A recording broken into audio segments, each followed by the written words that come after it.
Bonjour, je vous propose aujourd'hui un atelier d'écriture. Décrire un lieu, c'est l'exposer, c'est le représenter soit par écrit ou bien oralement. Si on nous demande par exemple de décrire une maison ou un appartement, on peut commencer par citer ces différentes pièces.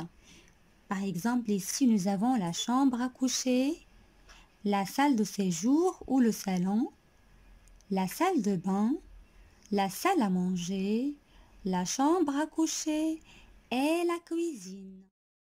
Je peux après donner une idée au lecteur sur l'organisation de chaque pièce. Je peux même parler brièvement de ma routine quotidienne. Par exemple, dans la chambre à coucher, je dors, je fais mes devoirs. Dans le salon, je mange. Je peux prendre une douche ou un bain dans la salle de bain. Dans la cuisine, je prépare le repas pour ma famille. Alors le couloir, c'est un lieu de passage. Il donne accès aux pièces de la maison. Et dans le salon, je peux lire un livre, discuter avec ma famille. Je peux même regarder la télévision.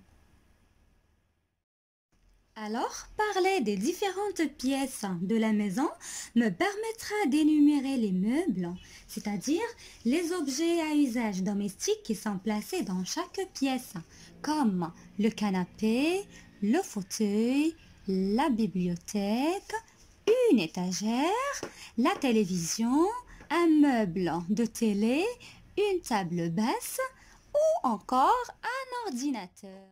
Dans la chambre à coucher, on trouve un lit, une table de nuit, une armoire, un bureau, une chaise, une lampe de chevet. Dans la cuisine, on trouve un évier, un réfrigérateur, un frigo, un lave-vaisselle, un buffet, une cuisinière et une étagère. Dans ton texte, tu pourras employer les prépositions. Alors, les prépositions vont te permettre de localiser, de déterminer la place de chaque objet, c'est-à-dire l'endroit où il se situe. Par exemple, à gauche, de, devant, sur, dans, il s'agit d'un espace fermé, derrière, sous,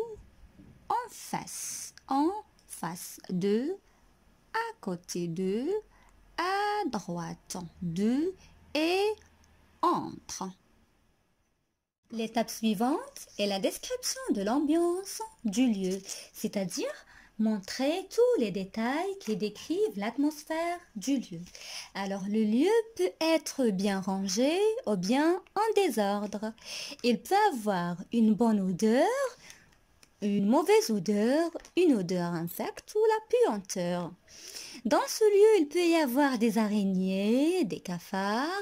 Les fenêtres peuvent être sales, peuvent être propres. Il peut y avoir par exemple du papier peint déchiré, des photos qui sont accrochées au mur. Et puis après, tu peux employer des adjectifs pour parler de l'impression qui se dégage du lieu que tu vas décrire.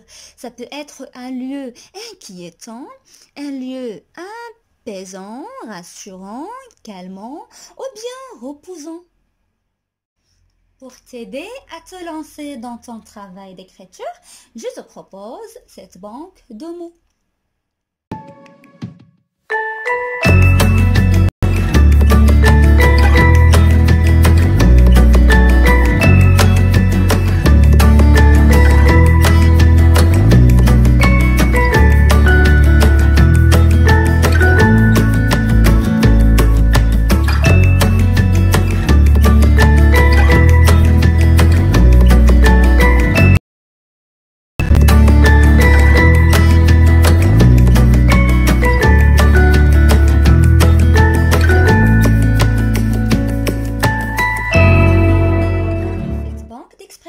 Je propose un certain nombre de phrases pour t'aider à écrire.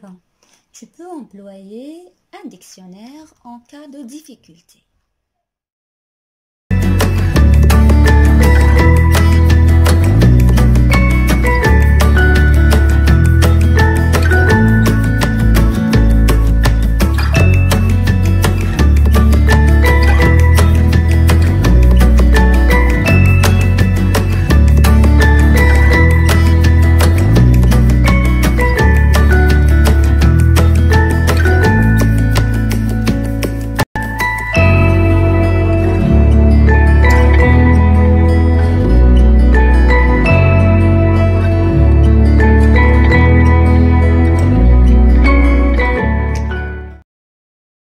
À toi maintenant d'appliquer ce que nous venons de voir.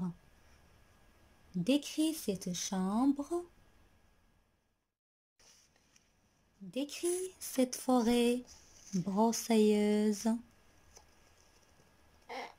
Ce château isolé.